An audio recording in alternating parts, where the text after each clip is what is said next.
Yeah, this one's a nice, easy read, Yeah. and this one's an interesting read because it's more like it's a tour of Switzerland with politics thrown in, industry thrown in, way of life thrown in. So right. I'll have to. I'll try and I'll make a note of them at the end from you, and then I'll put the link in the description so people can check them out. Just for one other one, then, while we're doing it, then. Whilst we're doing the book review. Well, here we go. Yeah. Let the people rule. How direct democracy can meet the populist challenge. Yeah. And this is an excellent one for any of your American viewers, all right? Because he's an American academic, and he's very much on side with direct democracy. And he actually puts a whole chapter in there, I think it's chapter 9, where he shows 6 ways they could hold referendums nationally in America. Because they've never had a national referendum in America. But believe it or not, Richard, 49 of the 50 states, you have to have a referendum on the constitution of the state, not America, but each of the state, yeah. So 49 out of 50. So it's widespread. And there was a period in the early 1900s in America where direct democracy was growing in popularity because they had so many big business issues, you know? J.P. Morgan, Rockefellers, Carnegies, all of these people. So they were building huge powerhouse industries. And I think Rockefeller at one time, he owned 1.5 of America, basically. Their GDP, he had 1.5% of it, one guy. Wow. So yeah. that was when they went to break up all the oil companies. But that's when they introduced a lot of these direct democracy requirements to control these powerful groups controlling the politicians. Because, you know, it was the same cronyism that we see today. But it might have been it was even more blatant then.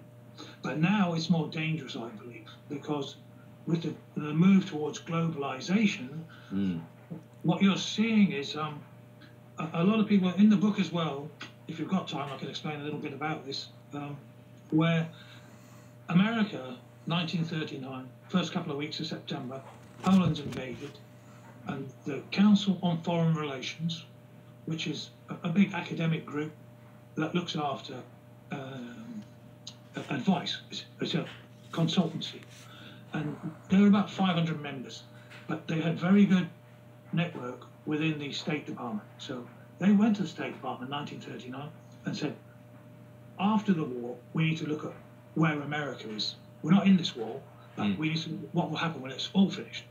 So by the time Pearl Harbor was struck, the Americans already had the war plan for after the war, and it's an area called the Grand Area. And this was really where the resources were that they would need for their economic progress after the war. So, and Rockefellers paid for the CFR to do the surveys and to work with the State Department. So this is all covered in, where am I now? Yeah, another academic work for you, for the guys who are interested in this type of thing. Yeah, let's put that up. Here we go. The Foundations of American Century. Foundations of the American... Back up, just back a bit. Oh, back a bit, sorry. Yeah, that's it. Yeah, that's lovely. There, look at that. In the rise of American power. What does that say? The Ford, Carnegie and Rockefeller foundations in the rise of American power. Yeah, because these 3 foundations are obviously... they're called the Big 3 in America, and they basically decide policy. They also created a lot of the policy for education. The Carnegie Group set up the educational services. Rockefeller joined them. Chicago University was paid for by Rockefeller. So what they wanted to do was to create this whole network of control. So the education system, which had been, as I was explaining to you, like Eton, they have a school over there called Groton. Might be, it's Groton, and huge numbers of presidents have been to that. It's just the same as Eton. It's an English-style public school which teaches these people how to stand up and talk, take initiative, and work with your network. The network is fantastic that they have because they've been doing this for centuries now. So the whole school system at the elite level is to ensure that they maintain control.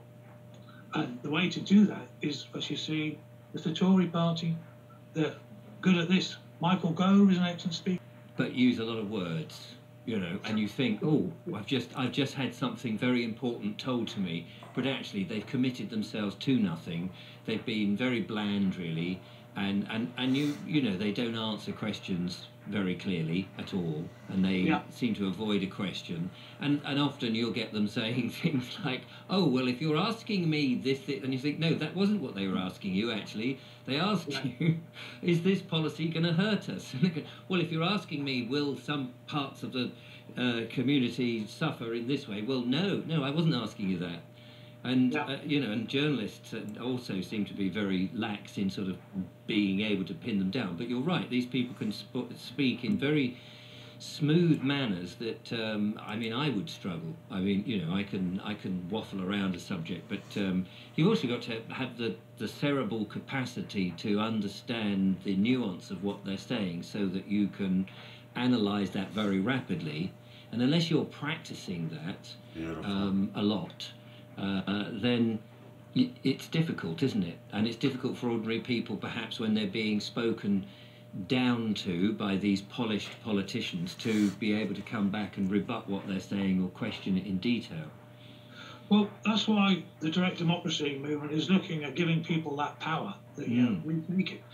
Because in the end, we don't have to ask them, we just have to vote for it. You see? Right. Yeah. So, can I just want to ask this question, which has been coming in my mind.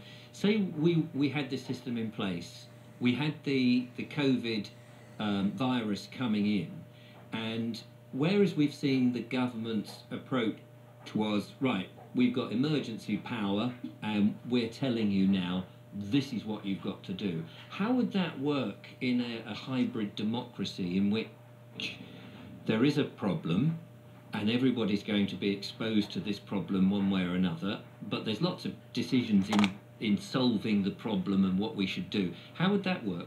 What would the Prime Minister's approach be?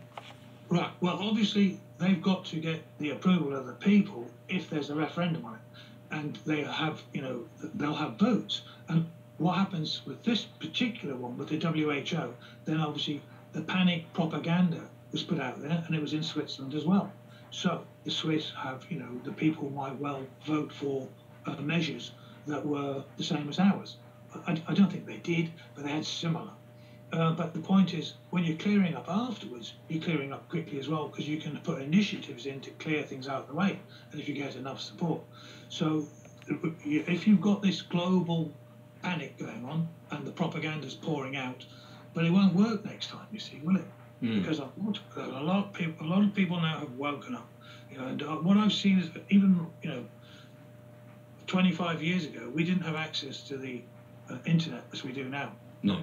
It was, you know, there's a lot more material on there, and it's a lot easier to get a hold of stuff. And yeah, it's a lot easier to get a hold of all the lies. A lot easier. You're right about that. You can just Google it and you can find out pretty much what you want. However, you know, it depends what they'll stick on there as well and what they will allow. But people are wising up to this, and there are alternative channels, and so, I mean, like your channel in terms of YouTube. So there are a lot more people, I believe, are getting wise to this. So we're looking at really letting people know about the fact that there is this option. The book is to say to people, to educate them to some extent in terms of, you know, this is how it works, but also how historically we've been pushed down this path and we've been sold a pup. You know, I mean, Anglo-Saxon age, it was a war-bound world, all right? There are 80 men, 200 men maximum maybe, used to control a valley or a hill area, and that was the war band, and it was led by one man. And he had a poet, and these poets used to sing these great poems about the wonderful leader and his fantastic family, and that's, for hundreds of years, that was the Anglo-Saxon, Anglo-Britain world. And then after that, you had the Norman invasion, and they took the land and they controlled it for 700, 800 years. And where are we now? I've got another one. I can feel another book coming up. Yeah, you're right there. Here it is. This is a very interesting one. An open elite. Oh, right, and an open elite. Was that 1540 to 1880? Yeah, and basically this is a very good couple of American historians. So this is not conspiracy stuff, and what they're saying is that those landed gentry that we've seen, they basically sat in power for 700 years is what they reckon. And even up until 1860, I think it was, 500 of the seats in Parliament, 500 out of 640 of them, were still run by landed gentry. And they Is that like the rotten boroughs and things like that, in which you had, you know, 10 people lived in an area but had the same influence as somebody that had 500? Yeah. That sort of thing. Yeah. In Nottingham, at one point, for about 50 years, they didn't even bother having a vote. You know, they tied it up. There was no voting in. That's early 1700s. So that's the world we've lived in, and they've fashioned it. And it's not quite like the Matrix, but you know, the reality is that's how it was. And then the vote was won eventually. Nearly 1 million men dead in World War One. And 1918, they gave those 40% who didn't have the property valuation, they gave them the vote as well. So the working class basically got the vote. But it's only after 1 million died. So that's what I personally get moved by. That's what I'm doing, is trying to say, you know, we've got this vote, but once every 5 years, once every 4 years, I'm sorry, it's not good enough, you know. We should have the opportunity to, you know, and it's a better country for it. Then you do have a nation. Otherwise, you're just trying to split the people into different parties because you can control them more easily, and that's how it works. I do have one more book for you. Excellent, excellent. So, I feel booksellers are going to promote this video left, right, and centre. As long as, you know, can people get a 10% discount? We want a bookseller, an online bookseller, who will supply these books and give us a good 10 or 20% discount on this this reading list. Well, this one in particular is great. It's Propaganda by Edward Bernays. Edward Bernays, he's the founder of the PR business, public relations. Okay? Now, have you got it there? You're going to show us the cover. Here we go. Propaganda. That's an interesting cover, isn't it? Yeah. Now, he was the nephew of Freud. Okay? Oh, okay. So, Freud's nephew. And he basically advised all of the American industries. So he would go and he'd say, I won't sell the services of a one bacon, you know, company. I'll sell the bacon industry. So he got huge strategic payments, you know. So he got everyone to have bacon and eggs in the morning. You see, this is what he did. He got women smoking. He started the fashion for women to smoke. Okay. Right. Now, but here's the first. I'll read it because this is really important, I think, for everybody. Okay. It's the first lines of the first chapter. It's only a few lines. That's okay. This is what it says. The conscious and intelligent manipulation of the organised habits and opinions of the masses is an important element in democratic society. Those who manipulate this unseen mechanism of society constitute an invisible government, which is the true ruling power of our country. So, 1928. And that is what... That's so true, though, isn't it? That's so true. Those who rule. I mean, you could say that's what goes on in advertising and you know, people and in supermarkets as well. You know, they'll give you the choice. You think you've got a choice, but you don't really have a choice. You've only got what the supermarkets supposedly give you the choice, and that seems to be also the same as in government. Those who basically, he put it brilliantly. Yeah. Now, I think, you know, if you put the website up, you'll see that Elon Musk is on our website. Now, yeah, let's grab that. Hang on. I love this part. We haven't asked him to be there, but he's a big fan of direct democracy, you see. There we go. And here, as he says, look at that. The potential for corruption is substantially diminished in a direct democracy versus a representative democracy. Now, Musk is no fool, obviously, and there's a man who understands the power of having a direct democracy, that we would remove a lot of the corruption issues that we face. And just to give you some kind of figures, the per capita debt in Switzerland is about half that of Britain in terms of percentages, you know. So our GDP, we've got about 100% of our GDP in debt. Theirs is like about 48. So when you've got people in control at these local levels or, you know, nationally, you get better government. Right. You get a lot less waste, you know, because if you're in one canton or in Yorkshire, and you have your county schools or your local council looking after your bins, then you've got more direct interest in what they're spending, and most of a large part of the spending is at local level. So that's how it is done. You devolve all of this down. So I see direct democracy as much more powerful than just are your bins getting changed once a week instead of twice, or every 2 weeks. It's about how does that work with your how does that work then with your councils? Because in when it's like to the bins and things like that, all the 15-minute cities, you see the people in, say, Thetford. I did a video interviewing them, and they were sort of saying, look, you're supposed to be our council, you're supposed to represent us, we're going to be voting for you, and yet all you're doing is taking the diktats from above and telling us without asking us what we're doing. Yeah, well, that's the whole point of the referendums and the initiatives, isn't it? Yeah, you wipe that out. So I mean, the councils would still exist. Yeah, because they've got to administer stuff, haven't they? They do. But you're saying to them through the referendum, look, these are the choices we've made. It's not for you to make the choice. It's to us to sort of come up with, the what's the word I'm looking for? The approval that we can do these things. Yeah, basically, they can propose. Yes. We can decline. Yes. Or we. Absolutely, that's the nub of it, isn't it? Yeah, basically, silence is assent. They put it forward. If there's no one crying out for a referendum, that's assent. So you give it, say, 3 months, whatever it is, for these things, to be supported. And if there's not enough signatures against it, then it just goes through. So, and when the king gets it in Britain as an act, he can say, okay, this has definitely got the assent and the approval of the public, because it's either been through a referendum and passed, or there wasn't a referendum, which, most laws don't get referendums.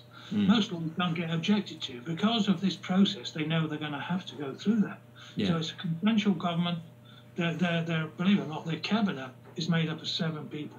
And there's, I think it's 2 from 3 different parties and 1 from one of the smaller parties. And they kind of rotate. The president rotates every year. So this is what they've done. So that's the slightly more complicated bit, but that is all because they understand that you just got to agree amongst yourselves, and we're here to administer the state. We're not here to make gazillions out of it and find loads of contracts for me and my mates. Presumably they don't have that many people then marching in the street with placards and all of that, saying this is a draconian rule that you've just brought in, nobody wants it, all of that. This face recognition left, right and centre and things like that. And unless, if they don't want it, they just, and there's enough signatures, then that's it. Exactly. So, you don't get that. What you get is you'll get stopped to say, will you sign this, referendum proposal? So sounds very polite and very much a civilised way of doing things. Yeah, and that's why, that guy, Dick and Buse, is living there, and he sees the difference, and he says, this is what the world should be doing. Yeah. And this is my point, is that, it goes beyond Britain, it goes out. Are we living in democracies? No, we're not. We're living in representative democracies, and the representative is the important word, isn't it? Yes. Because that's where the power lies. It doesn't lie with us. The democracy is a sham. That's a cover word for them getting away with, instead of the landed elite controlling it, for hundreds of years, nearly, over 700 years, they've just basically devolved it down to the representatives, and those now, who controls the parties? That's the important question. Well, okay? Yes. Yeah. That's the point. And it's the same in America, same in Britain. It's even, I think they're in an even more dire state than we are, because they are looking at real problems, I think, in the weeks and years ahead. And look at the banking crisis. When that, comes to full fruition, it's just starting. They're putting plasters on it, but it will blow. And I'm afraid that's when, we need some solutions. And, we believe that with direct democracy, we say, you had your time, You financialized everything, so there's no industry now, really. You gave everything to China, and, you didn't ask us, you just got on with it because there was easier money for you and your banker mates. But, our growth rate here is almost stagnant. It's about 1.5% per annum or something on average across the West. In these other countries, it's not, but they're still industrial, you know. And yes, they're coming from a lower base, but you know, we used to have much higher growth rates before the banks got basically let loose, where the rules were changed, you know, from what they had learned in the Depression and with the crash, to control the banks and separate off retail from merchant banking, basically. And then they let them in together, and they just fed like sharks in a frenzy on you know, the deposit. Just want to mention about Elon Musk. You know, you're talking about Elon Musk being a. And so Elon Musk does fake space launches, and America pays about $45 billion a year. It's just a rough estimate, somewhere around there. The United States pays Elon Musk for his adventures in outer space. He's a CGI guy, if anything, if he's even that. He's nothing what everybody has built him up to be. It's almost, and I know no one wants to hear this shit, I know, but it's got to be said. It's the same thing with Einstein, Edison, Benjamin Franklin, presidents over the years. You can't just rank out only Obama and Reagan when George Washington and all the founding fathers, and they all had major parts to do with our enslavement. So here we are, we're ready to continue our enslavement, and you guys think that, Richard, I'm talking to, you guys are thinking that you're waking up and you're on the awakening and you're seeing this tyrannic government and all this. And it's hard for me to stress this to you strong enough, but it's always been this way. It's been this way for thousands of years. They've been doing this. And if you're not willing to go look, and I don't know if you will be or not, so I don't want to get too frustrated too soon, but no one else has yet.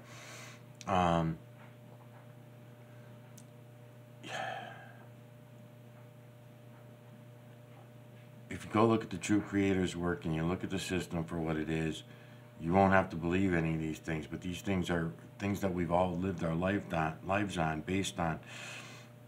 And when you realize that they're all false, it's not easy. You guys are only dilly-dallying around with more or less, they're more or less just distractions, really, I guess. They're just distractions. Yes, they're important. Yes, they're things that we should not, tyranny that we should not handle. But why worry about a 15-minute city when you're already in these 15-minute zones already as it is? Yes, you want to stand up, but don't just stand up only to the 15-minute city. You have to stand up to everything else that's been ignored over the last at least 3,000 years.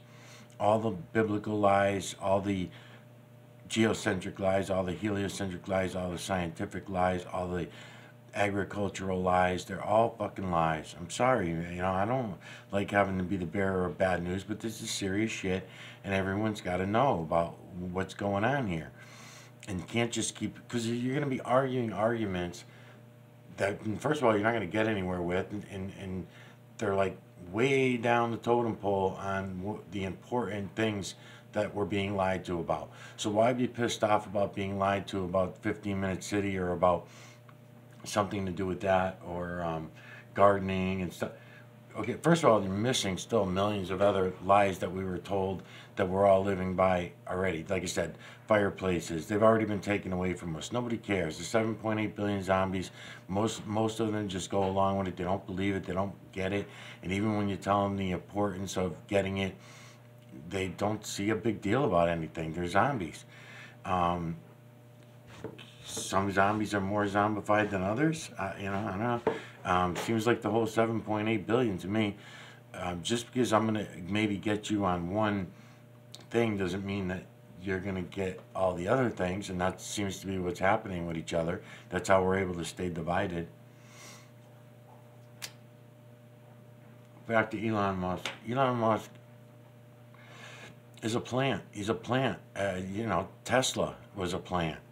I'll tell you some ways. I mentioned them under the Jordan Peterson series about Elon Musk. how you can tell. Number one, go look at the True Creators' work, and you're going to know that nobody is flying anything into what they call outer space. Outer space is not what we're told. So seeing all his CGI shit of flying, SpaceX garbage, and it's all garbage, and it's going to be a lot of arguments. So that's why it's not worth arguing with anybody about it. Might as well just go look for ourselves at the system, and then you just won't believe any of that stuff anymore. You'll know that that stuff is unnecessary, impossible. Why bother? Why bother even making CGI? It's all about distractions and bringing us down the wrong roads, bringing us down the wrong paths, and everything that we do. All right, Elon Musk's inventions. So, oh, by the way, you guys over there in the UK, you guys also give him money. He was started out in Africa, and we were all giving him billions of dollars a year. Several countries were. That's where he got all of his money from. And everything that, you know, again, he's not the only one. There are many, many of these plants.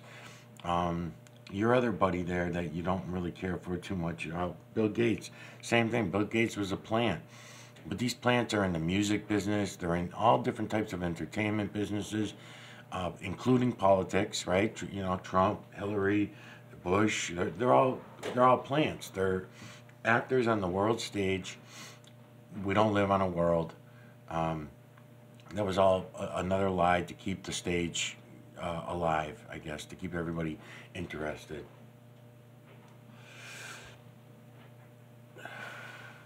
So Elon Musk's electric cars, just like all electric cars that are being built, okay, it makes absolutely no sense the way they're doing it. I already discussed and talked about the weight of the vehicles. It would not have to be as heavy if we just brought them down a little bit and took out all the stupid options. All the options that they have on those cars are all braking and shit anyway. Great, you want to use LED light and keep the poisoning everybody, because when you're driving down the street and you're looking in the LED lights, believe me, you're poisoning yourself, just like us looking at these screens right now, which have LED light coming out of them. We're poisoning ourselves. They're bad for the biospecies. But anyways, all the other options, the automatic seats, the air conditioning, all the other shit that you're putting on these electric vehicles are totally unnecessary.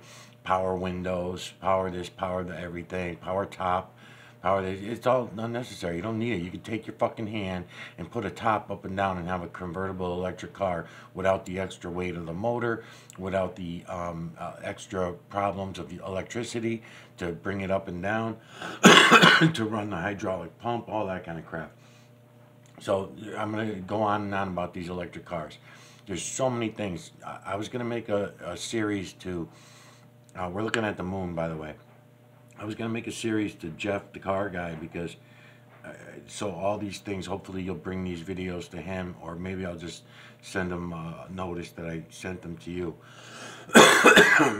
Anyways, the electric cars, and when you really think about how ridiculous they all are, okay, we have the solar panels. So we know we can get the solar panels. There's lots of issues with the solar panels. That's a whole nother video. I will make the solar panel video for you. I will get into it. I'll wait until I come across one of your videos that's talking about it. Like Jeff talks about them in his videos. All right, back to the cars though. Stick on the cars in Tesla for most in particularly. All right, so electric cars could have solar panels, even though they're garbage solar panels and they don't last that long and shit like that. But they do slow trickle charge the first battery, and then you can have the other batteries. And like I said, if you took the weight out of the car and brought all the options down to a basic vehicle with lighting and a horn and not even an airbag, I wouldn't say. The cars are only doing 30, 40 miles an hour is all you really want for them for top speeds anyway. You don't really want to be putting them on the highways doing 60, 70 miles an hour if you make them lighter weight and all this stuff. But anyways, once you get it to that point, you've got to put solar panels in the panels, which is very easy. We've made plastic vehicles over the years, fiberglass vehicles. It's cheap, it's inexpensive. As a matter of fact, it'd be better to put them in carbon fiber panels. You put into carbon fiber because you want to be able to take them out. Remember, these stupid solar panels, they die out and break down all the time. They get lower and lower ability to charge is what happens. So it's slow, slowly dies off, just like a battery does. You know, they lose some of their abilities for whatever reasons, many reasons. But anyways, we would be doing that with our electric cars, because then you wouldn't need charging stations, then you wouldn't be taking down the power grid, then you wouldn't have excuses to not have fires and gas grills and all the gas and all that kind of stuff, other than the carbon climate change but nonsense. So as far as Elon Musk goes, anybody that comes to my videos, you know where I stand on him, just like with most other people, but at least he's upper chain, he's up the ladder a little bit from everyone else. But he's a programmer, and he's an intentional liar.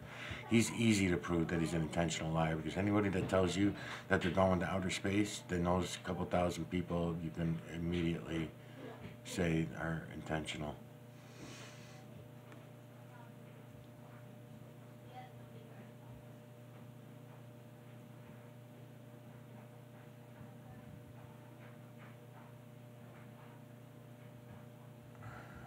Deposits. So you've got the fiat banking system, you've got all of these issues that need controlled, and unfortunately they're not being controlled, and that's what's tearing us apart. And with direct democracy at national level and down to local level, you start to take control. And the trouble is, the bankers love globalization, because this gives them a whole world to play with. Yeah. They get them, you know, and the resource area for America grew when the Soviet Union collapsed. When the Soviet Union collapsed, they wanted the Russian assets, see? Because the grand area was about resources to feed their economy. But when they say their economy, what they really mean is their companies, okay? They're companies that are led by very few families who control it. Do you want another book here, by the way, Richard? I've got another book. Another book? Fantastic. We're going through Neil's personal library here, which is great. I love it. Right. Now, this is Wealth. Here we go. Wealth and Power in America.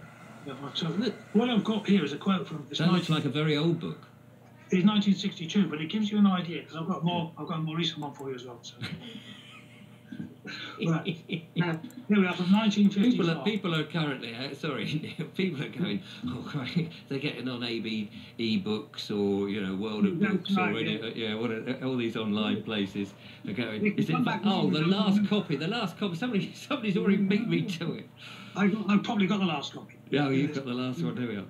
And he's selling it for a mere £100. I've never sold a book in my life, Richard. No, okay. I interrupted you. Go on. In 1955, the 200 top non-financial companies, all right, most of which dominated their respective industries, okay, they directly owned 43% of the total assets of 435,000 non-financial corporations. Blimey. Companies, 200 companies, all right? Now, these corporations were controlled by approximately 2,500 men, and probably even fewer. Do you start to see what we're talking about? That's it. And now, I will show you the next one, which is the super hubs. Super hubs, how the financially elite and their networks rule the world. Gosh, the information's out there, isn't it? It's all out there, see, and that's why I pulled a lot together. I was buying a book a day, basically, for the last 7 months. You know? And I don't read them all. I usually read the introduction and the conclusion, and then I look at the index and I find the relevant bits that I want. You know. Excellent. But this lady, she wrote this book, and she worked with Nouriel Roubini, who's a very famous. He's Dr. Doom. He's famous as. Right? Dr. Doom. Dr. Doom, very famous forecaster. He's got one out now, Mega Threats, which is a good book as well. Dr. Doom. He doesn't like that name, but that's the one he's doing. No, I'm sure he doesn't. With the crash, to control the banks and separate off retail from merchant banking, basically. And then they let them in together, and they just fed like sharks in a frenzy on the deposits. So you've got the fiat banking system, you've got all of these issues that need controlled, And unfortunately, they're not being controlled, and that's what's tearing us apart. And with direct democracy at national level and down to local level, you start to take control. And the trouble is, the bankers love globalization because this gives them a whole world to play with. Yeah. They give them, and the resource area for America grew when the Soviet Union collapsed. The Soviet Union collapsed, they wanted the Russian assets, you see? Because the grand area was about resources to feed their economy. But when they say their economy, what they really mean is they're companies, okay? They're companies that are led by very few families who control it. Do you want another book here, by the way, Richard? I've got another book. Another book? Fantastic. We're going through Neil's personal library here, which is great. I love it. Right. Now, this is Wealth... Here we go. Wealth and Power in America. Yeah, right. So what I've got here is a quote from... That looks like a very old book. It's 1962, but it gives you an idea, because I've got a more recent one for you as well. So. Right. Now, here we are from 1955. People are currently, people are going, oh, great, they're getting on e-books or, World of Books or all these online places are going, the last copy, somebody's already beat me to it. I've probably got the last copy. Yeah, you've got the last one, there we are. And he's selling it for a mere £100. I've never told them in my life, Richard. No, okay. I interrupted you. Go on. In 1955, the 200 top non-financial companies, all right, most of which dominated their respective industries, okay, they directly owned 43% of the total assets of 435,000 non-financial corporations. Companies, 200 companies, all right? Now, these corporations were controlled by approximately 2,500 men, and probably even fewer. Do you start to see what we're talking about? That's it. And now, I will show you the next one, which is the super hubs. Super hubs, how the financially elite and their networks rule the world. Gosh, the information's out there, isn't it? It's all out there, see, and that's why I pulled a lot together. I was buying a book a day, basically, for the last 7 months. And I don't read them all. I usually read the introduction and the conclusion, and then I look at the index and I find the relevant bits that I want. Excellent. But this lady, she wrote this book, and she worked with Nouriel Roubini, who's a very famous... He's Dr. Doom, he's famous as. All right? Dr. Doom? Dr. Doom. Very famous forecaster. He's got one out now, Mega Threats, which is a good book as well. Dr. Doom. He doesn't like that name, but that's the one he's doing. I'm sure he doesn't. No. But what she says here, you'll see we had 200 American companies, yeah? Okay, before. Now we're down to, here we are, what is it now? Researchers started out with a database comprising 37 million economic actors, 43,000 transnational companies, okay? 43,000.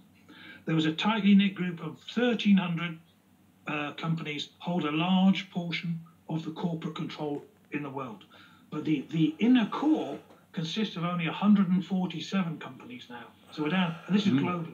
Yeah. This is global. This is the same story, isn't it? The few. Exactly.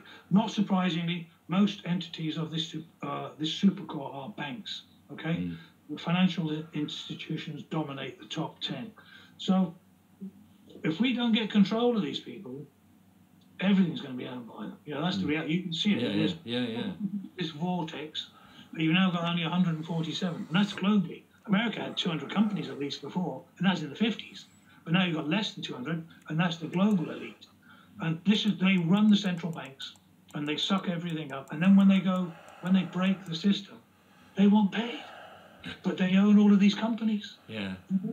No, we should be saying, excuse me, all those companies, we'll have, if you want some money to refloat this, we'll take them off your hands. You see? And then we'll own. Yeah. Instead of just owning the bank, we want all of the company. Without this moral hazard on their part, this is just going to continue. It's just a big grab, isn't it? It's horrendous. Yeah. So I'm just now thinking about my sceptical viewers who are going, sounds great, Neil, love the idea, but it'll never happen. They've got too much control. They're never going to let go. How do we actually make the hybrid? What would be your approach? What do we need to do? You've got to remember, we've done this before. You know, the UK guys were involved with getting laughed at and treated as scum and all the other things that they were called. But we got the vote. Yeah? We got the Brexit vote. We got the Brexit. So it took many years. So, but this is a crisis we're in. Yeah. Now, lots of independent people out there running for councils start to back direct democracy. The picture starts to change. What about someone like Andrew Bridget? He's just been thrown out the Tories. Yeah. And he's a good, decent guy. Yeah. Ex-Royal Marine officer. And he's the type of guy who might think, if he introduced the idea of this into Parliament, you watch their faces drop. Believe me, they'll know that the end is Sounds nigh. like Biden. Okay, this is the point. If you want control, you want politicians who are like those in Switzerland, who are members of your community and want to do the community good, not just themselves. And that's the issue. It's seen as a huge feeding frenzy for anyone who wants to go into politics. So we need to start getting people to stand up and say, I'll do the direct democracy bit, because then I've got support of the people. It's a simple system. It's nothing really complicated. It's been developed. Don't forget, it's been used for 175 years now in Switzerland. This is not complicated. Yeah. They started it, so we can do it. Now, we're creating, as I said, this voting platform so that people will be able to start voting.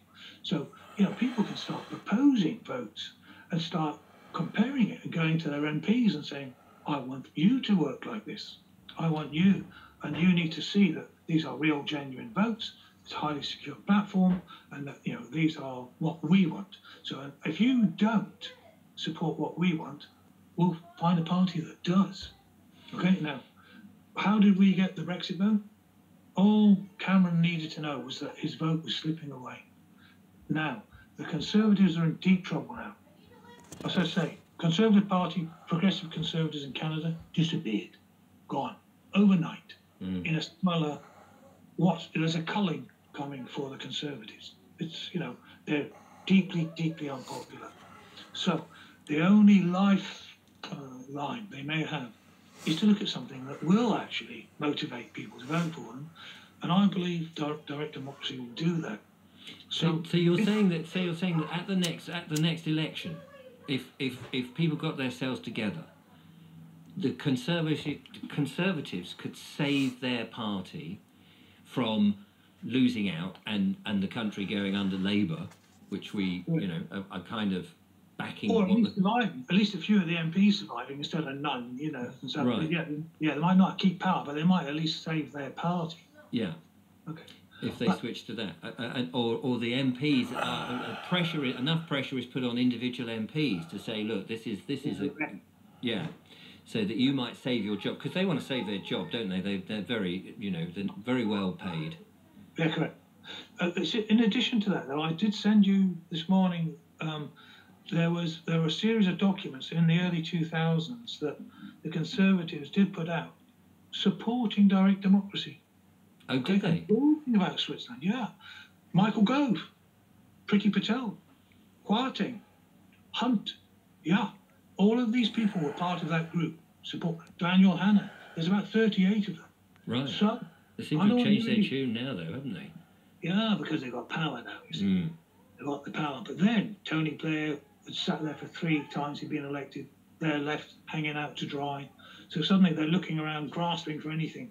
And suddenly, Michael Gove, come on, Michael, you were supporting it.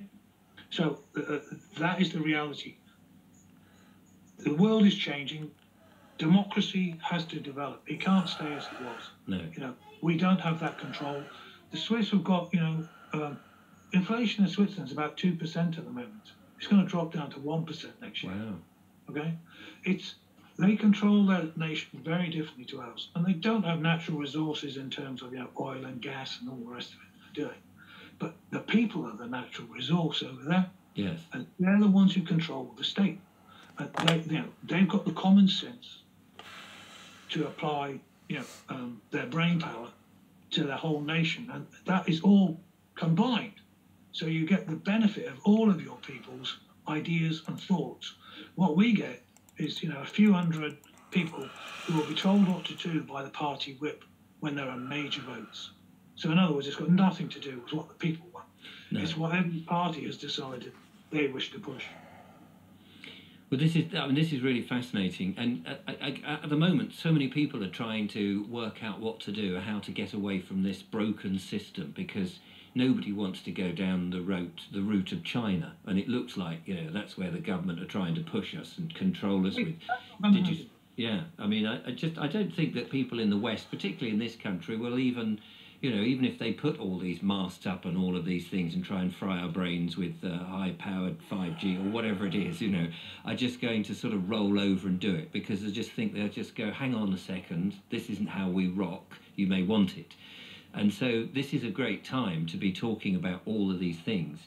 Can people find more on your website? Let's just put that up. Which is, because you sent me 2 websites actually. Two websites, yeah. So that's one website, and the other one is that's the. Oh, hang on, I'm not showing the whole thing. There we go, where we get down to with the consent of the people. Correct. Okay. And it shows all about that. And the just remind me what the other website was, because I had it up and I've lost it now. So you got it's ddrightnow.com. ddrightnow.com. Let me just punch that in, because I'm sure I had that dd. You're looking at my searches now, dd. I'm looking at No, I'm just making sure that there was enough, because you never quite know when you're searching stuff. This is my studio computer, which doesn't have personal searches on, of course. It's all work related. DD, what did you say it was? DD? Right now. Right now. Oh yeah, here we go. I've obviously searched for it before. We bring that back up on the screen.